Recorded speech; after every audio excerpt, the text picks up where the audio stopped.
Hey everybody, KMO here with another Out of My Head video.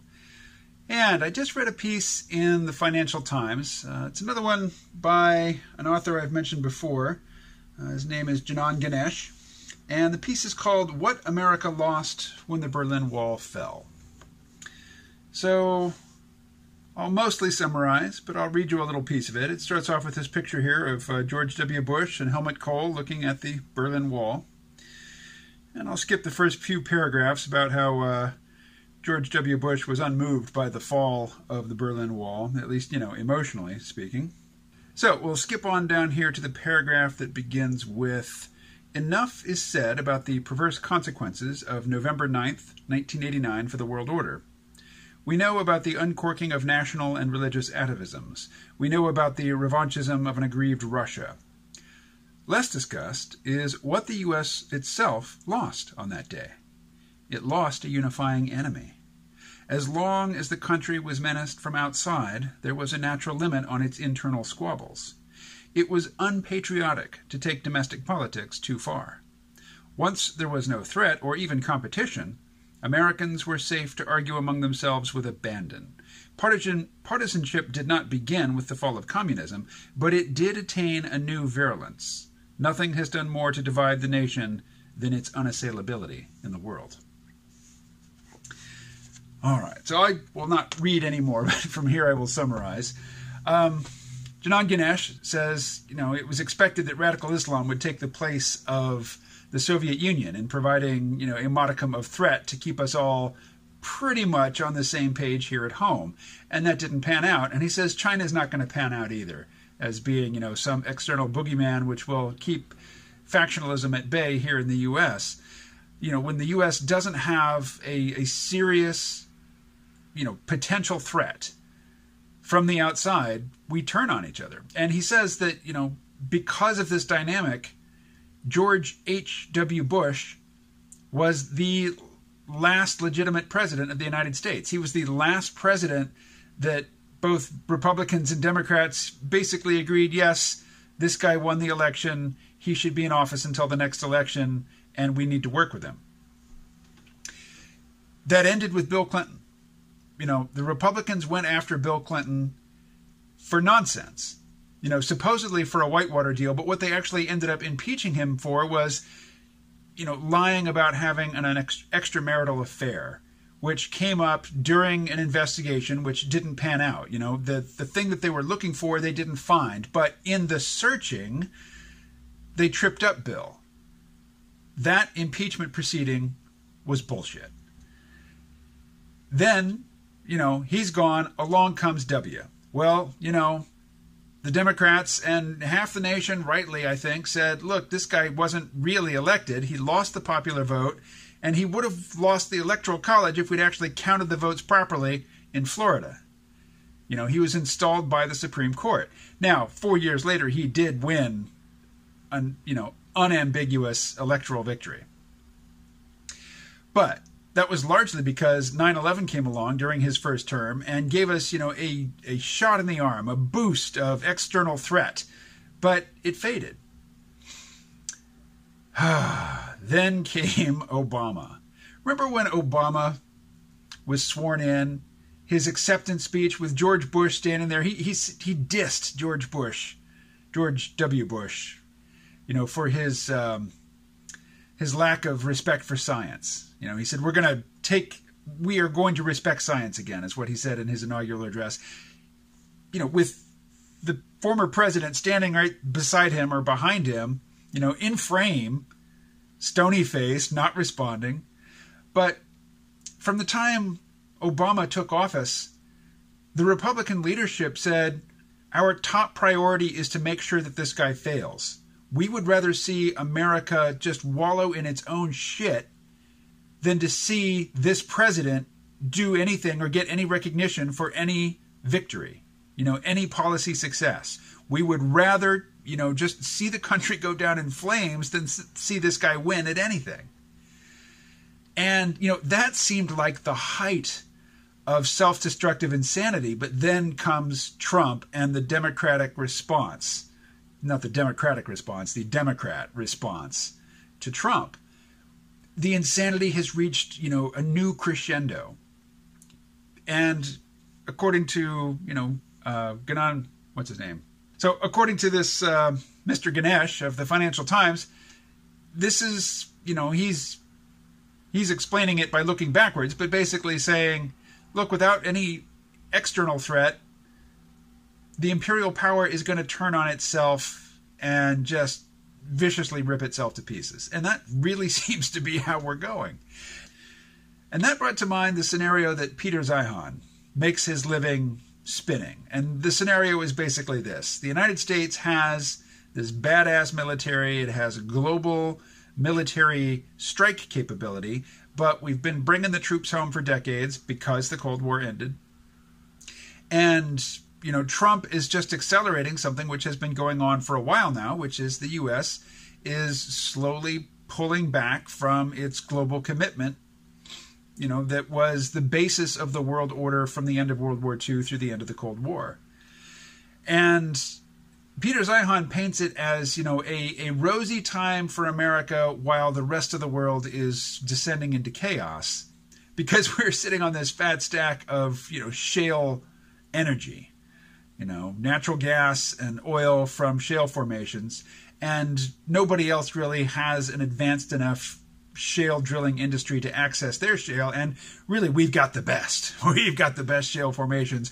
We're going to be sitting pretty with energy, and our major trade partners are the contiguous nations to the north and south. We don't care about international trade so much, and so the rest of the world can fight amongst themselves while we kick back and, take it easy.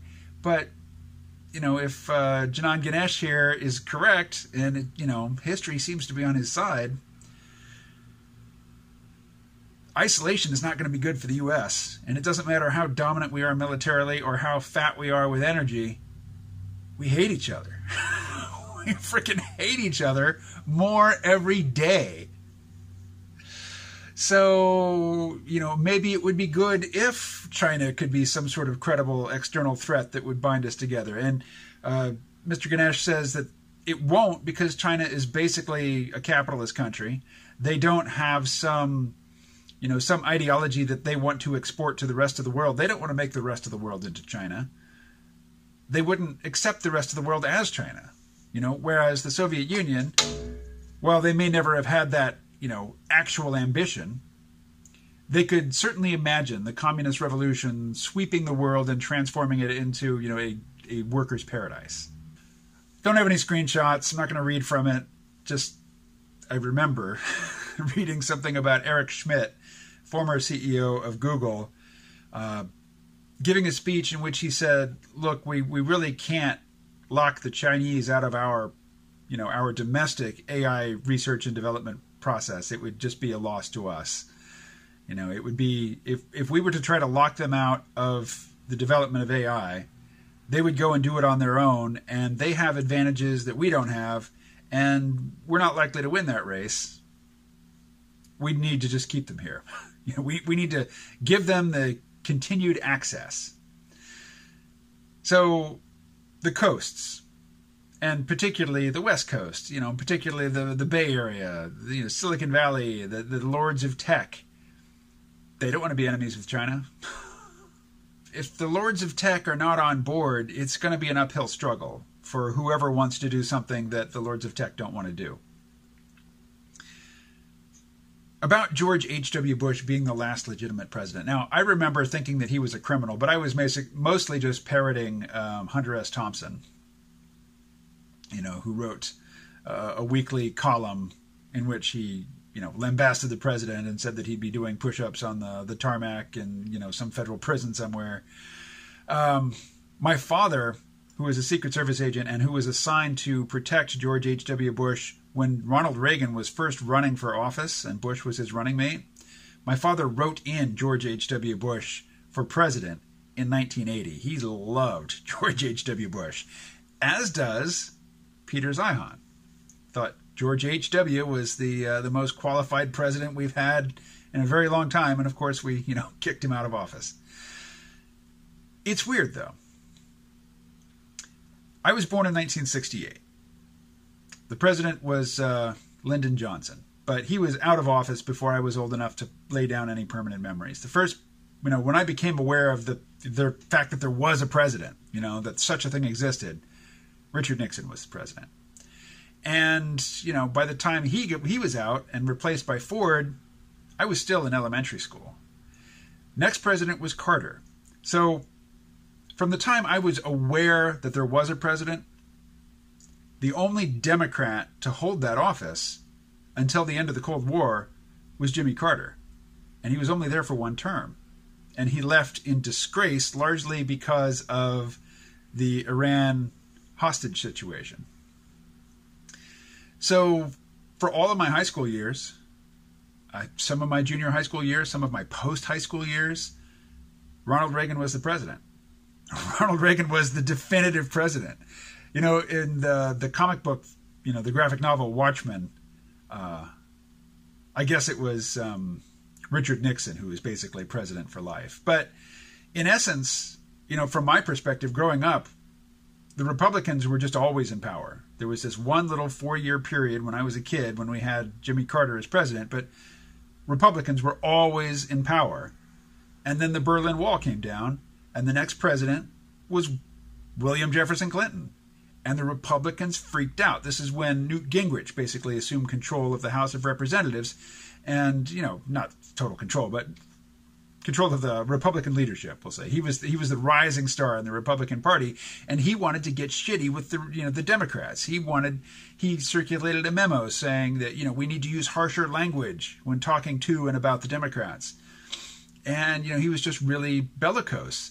And as I mentioned earlier, the Republicans went to absurd lengths to try to impeach Bill Clinton for nonsense. And then, when Barack Obama came around, they completely lost it. I mean, they would set themselves on fire if they thought that the smoke might bring a tear to Barack Obama's eye. And as I say, the insanity has just reached new heights now with Trump. We hate each other. This is not tenable. How long can this go on? I just listened to a mini podcast series about a new American Civil War, and it is a dark fantasy. It is not anything that I think is going to come to pass. It is very much a survivalist fantasy for lefties. The evil rednecks from the hinterlands with their guns and their swastikas are coming for you. It'll be hell on earth. There'll be refugees. There'll be cities demolished. There'll be midnight raids and militias. And yeah, I don't see it happening.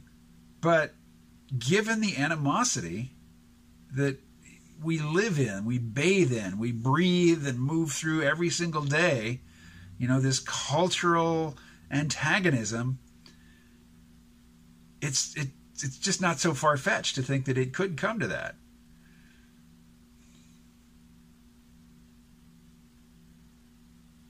But again, I don't think it will. I think there is a sort of homeostatic tendency in complex systems, and that includes high-tech nation states, particularly global hegemons, that will prevent that sort of thing. I think what will really bring us together to whatever degree is possible will be shared prosperity. Right now we have enormous wealth generation, but it's not shared very well. So we have a lot of resentment, a lot of animosity, and then, on the side of the people who are on the right side of that wealth divide, we have a lot of self-justification and a lot of, attempts to demonize the people on the wrong side of the wealth divide. They're all Nazis. They're all racists. They're all deplorable pigs. I know, there's plenty of evidence to confirm that viewpoint if you go out and look for it. But that means turning a blind eye to all the evidence to the contrary. Anyway, that's about all. I'll talk to you again tomorrow.